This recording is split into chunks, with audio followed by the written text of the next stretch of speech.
ఆకుల స్వరూపరాణి. నేను అశ్వారావుపేట మున్సిపాలిటీలో 13వ ward councillor అభ్యర్థిగా పోటీ చేస్తున్నాను. మన మున్సిపాలిటీ నుంచి వచ్చే నిధులు ఒక గ్రామానికి ఏ రకంగా ఉపయోగపడాలి అనేది ఒక కౌన్సిలర్ చేతిలోనే ఉంటుంది.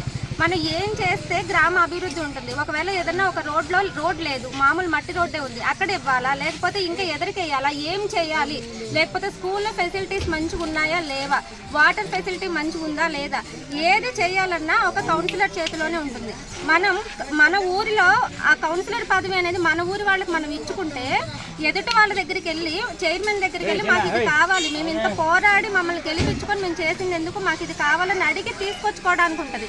అధికారంలో ఏ పార్టీ ఉన్నా ఈ మున్సిపాలిటీకి అధికారంలో ఉన్న పార్టీకి సంబంధం లేదు.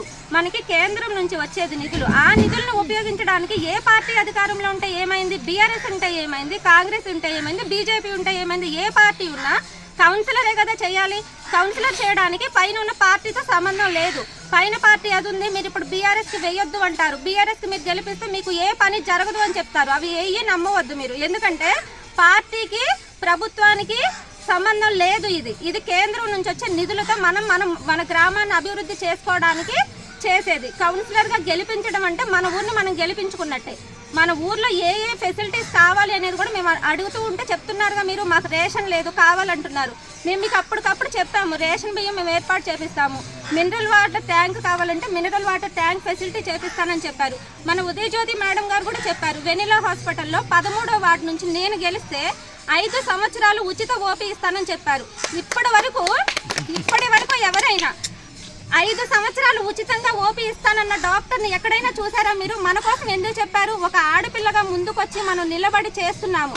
మన ధైర్యంగా ఉండాలి అంటే ప్రజలకు మనం ఇంకొంచెం ఏదో ఒకటి ఇవ్వాలి, వాళ్ళకి ఉపయోగపడేలా అనే కదా మేడం మన కోసం అంత సాక్రిఫైస్ చేశారు. వాళ్ళ లాభాలను పక్కన పెట్టుకొని ఇవన్నీ ఎందుకు చేస్తున్నారని ఒక్కసారి ఆలోచించి, ఎవరికి వేసినా ఏం కాదు ఓటు, కానీ ఉపయోగపడే వాళ్ళకి వేయాలి. మీరు పని చేపించుకోవడానికి అడిగే వాళ్ళకి వేయాలి. ఇది చెయ్యకపోతే ఊరుకోనని క్వశ్చన్ చేసి ఎవరిని అడగగలుగుతారు? నన్ను అడగగలుగుతారు, నేను చేయగలుగుతా.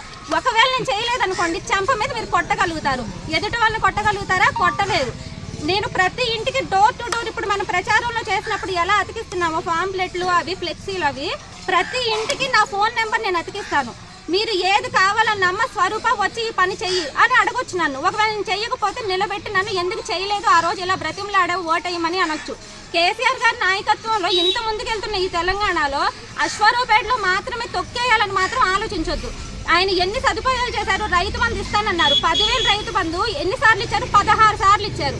3 సంవత్సరాలు 2 సంవత్సరాల కాంగ్రెస్ ప్రభుత్వంలో 2 సంవత్సరాలన్నర కనీసం 5 సార్లు రావాలి కదా. ఎన్నిసార్లు తీసుకున్నాం మనం కాంగ్రెస్ నుంచి రైతు బంధు? ఒక్కొక్క రైతు ఎన్నిసార్లు తీసుకున్నాడో ఒకసారి చూడండి. ఒక్కసారి మాత్రమే తీసుకున్నారు. మరి ఆయన కూడా మనకి ఇవ్వాలనుకున్నా 15,000 ఇచ్చారా, 12,000 ఇచ్చారా, 10,000 ఇచ్చారా? కాదు, ఇవ్వాలి కదా. ఒక్కసారి అయినా ఇవ్వాలి కదా. ఎన్నిసార్లు ఇచ్చారు?